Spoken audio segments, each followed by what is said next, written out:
This is our main character. Her name is like Shang Li Tay. She is just at work one day living her life, and then they tell her like, oh, a new team leader is gonna be working with us, and she's like, oh, that's pretty cool, and then they finally meet, and he's like super handsome, super tall. All of her work friends are like crazy about this man. This man is fine, okay? And then he's also like a really good boss, and he works super hard. So like he's not somebody who's like, oh yeah, you're my workers, you're my slaves. He actually like stays late on anything like he doesn't ask them to do anything like out of the ordinary.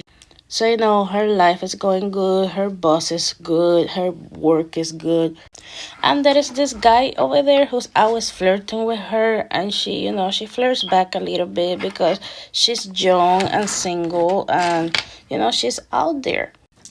So one day, right, it's like a regular day, and she gets in the elevator. It was her boss, it was that guy who's always flirting with her, and then some other staff, and the elevator. They all get in the elevator, and the elevator was pretty full, and then the power goes out. And then, when the power comes back, she felt like somebody was filling her up and touching her butt. And she obviously feels creeped out, and then she looks back and she thinks the only person could have done it is her boss. But she's like, it's my boss, he would never do that. He's tall and handsome and the son of the CEO. Like, he probably has women throwing themselves at him all the time. But then they sit through a meeting, and then she leaves because she still feels pretty awkward. She's like in that did he do it, did he not do it phase. And then she ultimately decides to be like, of course he wouldn't do something like that. But then he tells her after the meeting, it's just him and her in the meeting room. And he tells her, oh, there is something on your skirt. And she's like, oh, okay, I will check. And then she goes check, and she sees like, oh yeah, there is something on my skirt. But then she thinks, like, oh, how did he see that? Like, that's a pretty small stain. Now, my thoughts on this is that this is probably a misunderstanding, and either somebody else touched her, or she had something significantly bigger on her skirt, and then he took it off without her permission and never told her. But anyways, she decides in that moment, yeah, it had to be him. Like, obviously, he's being creepy. So she goes home and talks to her roommate about it, and her roommate is like, you don't know for sure, and you don't have any proof. Maybe, like, just observe him for the next few days, but, like, don't do anything crazy. And she's like, you're right. Like, that's a pretty serious accusation. And so she observes him for the next few days, and he is like a gentleman. He's very nice to everybody, and he never does anything out of the ordinary or out of line. So she's like, okay, maybe it wasn't him. So then one day, dude that I was flirting with her comes over to her desk, and it's like, oh, here is the data. And she's like, oh my god, thank you, you saved me. And he's like, oh, what about we go out to dinner? And when she's about to say yes, she gets a message from her boss saying like, oh, I need you to stay overtime tonight. And she's like, oh, I guess. So she tells the guy who's I was flirting with her like, I'm not gonna be able to do it. So she stays overnight and completes her work, and she goes to put it on her boss's desk, and he's not there because he went to get her sushi, because I feel like he probably heard the conversation she was having with the guy. It's obvious that the boss likes her.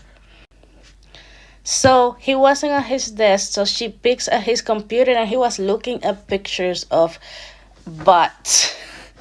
Like, there were frisky pictures, like imagine in IG, and his feed was full of like IG models in bikinis. And then at that point, she's like, yep, he's a freak. It was definitely him. And at that point, I was like, he's never gonna beat these allegations, damn it. Anyways, we see that he is the result of an affair, and He also is like a very nice person, but people have treated him very coldly in the past. So he was set up for a blind date, and the blind date was a girl who made fun of him in the past, so he's like super rude to her. And then his secretary is also obviously spying on him for his dad, so he feels pretty lonely. And the only thing that brings him comfort is thinking about Miss Chang Lee. But she at this point does not like him. She thinks he's a creep, and she goes home and tells her roommate, I saw him and he was looking at risky pictures while it was just me and him in the office working overtime. Like, that is creep behavior. And her coworker and her roommate is like, that's true, but he's also rich and powerful, girl. Like, think about it. Like, if you get fired, we're in Korea, so if you get fired, like, your company's review is everything to get another job. And she's like, you're right. If I lose my job, my mom's gonna be so embarrassed. Let me think about this. Like, I'm just going to not see him and not talk to him, which is what she does for a few days. But then one day he comes to the office and he's like, everybody has to go to this work dinner. And if you're not there, I will fire you. I feel like that's not what he said, because she's a little bit of an unreliable narrator. So they go to the team dinner, and she gets like very drunk and ends up telling him like she doesn't trust him because she knows what kind of person he is. And that's all the chapters I read so far. If I read more, I will do more of this. And tell me if you have read it. If you haven't read it yet, it's called Inside the Elevator. So I definitely recommend it.